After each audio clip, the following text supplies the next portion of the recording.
पुणे येथील बस स्थानकामध्ये मंगळवारी दिनांक 25 रोजी पहाटे तरुणीवर झालेल्या अत्याचाराच्या घटनेनंतर बस स्थानकावर महिला प्रवाशांच्या सुरक्षेवर प्रश्नचिन्ह निर्माण झालं होतं। त्या अनुषंगानं गोंदिया शहरातील मरारटोली परिसरातील मुख्य बस स्थानकाचा प्रवाशांच्या सुरक्षेच्या अनुषंगानं या बस स्थानकामध्ये प्रवाशांच्या सुरक्षेच्या दृष्टिकोनातून 14 सीसीटीव्ही कॅमेऱ्यांची नजर आणि 15 सुरक्षा रक्षकांचा 24 तास वॉच असतो। शिवाय 5 सुरक्षा रक्षक बस स्थानकाच्या आवारात तैनात असतात, तर दररोज पोलीस पथके बस स्थानकात येऊन तपासणी करून जातात। तर 3 बसेस मुक्कामी असतात।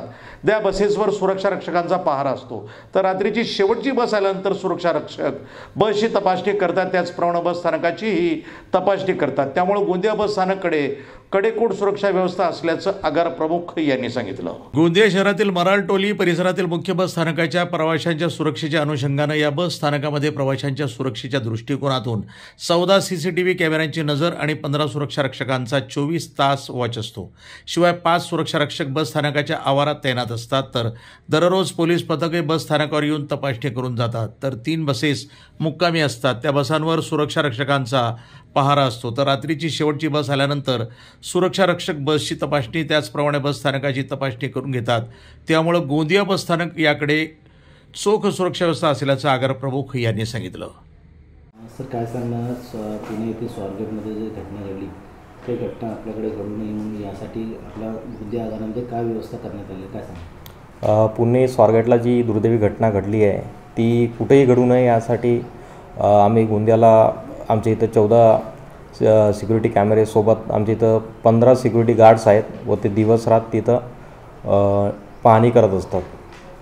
हाल्टिंगच्या वेळेस किती बसेस राहतात आणि हाल्टिंगच्या वेळेस काय व्यवस्था राहते? हाल्टिंगच्या 3 बसेस आहेत व त्या सर्व बसेस आमच्या डेपोला हाल्टिंग असतात व त्यांच्या राहण्याची सोय आमच्या इथं केलेली आहे चालकवाहकांची चालकवाहक विश्रांतीगृहामध्ये।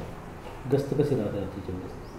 रात्रीला सर्व आमचे जे सिक्युरिटी गार्ड असतात ते संपूर्ण बसस्थानकामध्ये गस्त देत असतात, संपूर्ण परिसरामध्ये ते फिरत असतात।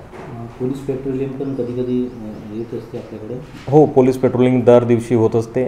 त्यामध्ये दामिनी पथक आणि पोलीस वाहन येऊन ते पाहणी करून नेहमी बसस्थानक सिक्युअर आहे कन्फर्म करून जात असतात। एखादी महिला किंवा मुलगी रात्रीच्या वेळेस आढळल्यास तिला कसं काय आपण ट्रीट करतात, काय व्यवस्था राहते तिच्यासाठी? शेवटची बस निघाल्यानंतर तसं प्रवासी इथं कोणी थांबत नाही, पण जर कोणी इथे असले तर त्यांची पूर्ण इन्क्वायरी करण्यात येते व त्याबद्दलची माहिती आमचे जे कोणी TC किंवा आमचे कर्मचारी असतात ते पोलिसांना माहिती देत असतात। प्रतिनिधी राधाकिशन सुटे, NTV न्यूज मराठी, गोंदिया।